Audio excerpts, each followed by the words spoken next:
right, great pleasure joining us now, Pennsylvania Senator Mr. Dave McCormick, member of the Senate Banking Committee. Senator McCormick, first question, Steve Myron, taking a leave of absence from the CA. President Trump wants him temporarily on the Fed. Can you get him out of committee for a vote? You know, the FOMC meeting is what, in 10 days for the Fed. Can you do it? I had a great chat with him. I think he'll be a great independent Fed governor. We're going to push real hard. I'm hopeful we can get him out of committee and get a vote on him, particularly if we make some of these procedural changes in the Senate and get him where he needs to be to get a smart monetary policy in place. So, you know, you saw the job numbers. The revisions were down, down, down. You know, we really need a Fed easing cycle. Myron will certainly help that. Unanimous consent, I guess, that's what you're referring to. Other presidencies, we've had lots and lots of appointees get through unanimous consent. Not once has that been done this time around. When will the Senate let Trump's people go to work? It's unbelievable, Larry. I mean, the obstruction from the Democratic Party, from Chuck Schumer, not a single voice vote, not a single unanimous consent. 62% of Joe Biden's nominees were by unanimous consent. So we've been working around the clock to try to get the president's nominees done, and it's impossible to keep up with this obstruction.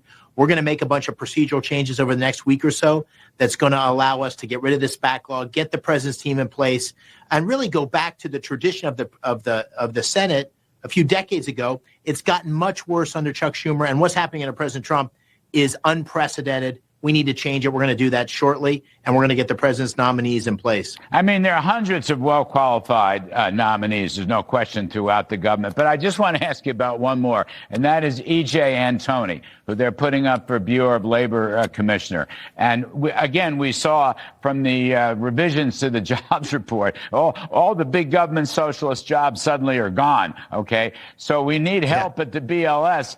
How fast can that happen?